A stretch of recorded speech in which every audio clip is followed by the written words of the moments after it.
কিভাবে স্বতঃস্ফূর্তভাবে জনগণ ঢাকার রাজপথে ছড়িয়ে পড়েছে, তাই না? এবং সেখানে তিনি যে বক্তব্য রেখেছেন, আমি বিশ্বাস করি আমাদের আলেম উলেমা সবাই সেটাকে পছন্দ করেছেন। কিন্তু তিনি বারবার ইসলামের কথা বলেছেন, আল্লাহর কথা বলেছেন, মনে আছে আপনাদের নিশ্চয়ই। আমরা কমিটেড, আমরা অঙ্গীকারবদ্ধ যে এই দেশে আমরা কোরআন ও সুন্নাহর বাইরে কোনো আইন আমরা করতে দেব না। এটা আমাদের কমিটমেন্ট। এই কমিটমেন্ট আমরা সবসময় করে এসেছি। আমি যখন আপনার চরমনের পীর সাহেবের সঙ্গে বসেছিলাম, আপনাদের হয়তো অনেকের মনে থাকতে পারে, সেখানে যে 10টা বিষয় আমরা একমত হই, তার মধ্যে এই একটা বিষয় ছিল, এটা অনেকের মনে থাকতে পারে। সুতরাং এক কথা যারা ছড়ায়, অনেকেই আপনাকে বিভ্রান্তি সৃষ্টি করার জন্য বলে আমরা নাকি কোরআন ও সুন্নাহর আইন চাই না। নাউজুবিল্লাহ।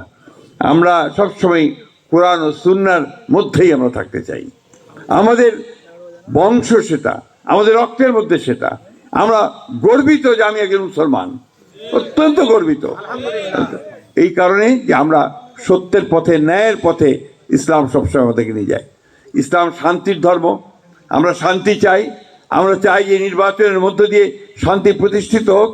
আমরা চাই যে এই নির্বাচনের মধ্য দিয়ে একটা নতুন বাংলাদেশ গড়ে উঠুক, যেখানে আমি আমার ইবাদত শান্তিতে করতে পারবো, আমার ধর্মচর্চা শান্তিতে করতে পারবো, এবং আমি আমার ভবিষ্যৎ বংশধরদের জন্য একটা সুন্দর ভবিষ্যৎ রচনা করতে পারবো।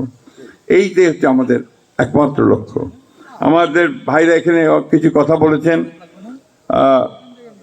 হ্যাঁ আমি একটু বন্ধ রাখি। আচ্ছা বলতে পারবো? আচ্ছা, তো তাহলে আমি যেটা শেষ করে ফেলবো সেটা হচ্ছে যে এখানে বলেছেন আপনারা এয়ারপোর্টের কথা। ইনশাআল্লাহ আমরা যদি সরকারে যেতে পারি তাহলে অবশ্যই ঠাকুরগাঁওকে পুনরায় চালু করার আমরা ব্যবস্থা করব।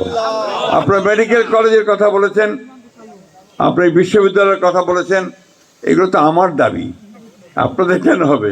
এই দাবি তো আমার, এবং এগুলোকে প্রতিষ্ঠা করার জন্য আমরা সারা জীবন কাজ করে এসেছি ভাই। আমরা আপনাদের সঙ্গে আছি। এই ঠাকুরগাঁতে যতগুলো স্কুল কলেজ মাদ্রাসা আছে, আমি বিশ্বাস করি তার 90%-এর মধ্যে আমাদের অবদান আছে। আমরা চেষ্টা করেছি, আল্লাহ আমাদের হাত দিয়ে করিয়েছেন। তো এই জন্যে আপনাদের এইটুকু বলতে পারি যে আমি যতক্ষণ জীবিত আছি, আল্লাহ আমার হায়াত রাখবেন, আমি আপনাদের সঙ্গে আছি, আপনাদের জন্য কাজ করব, এবং এখানে যেন ইসলাম ঠিকমতো আপনার বিস্তার লাভ করতে পারে সেই চেষ্টা আমি অবশ্যই করব। আপনারা জানেন বিএনপির একটা পরিকল্পনা নিয়েছে।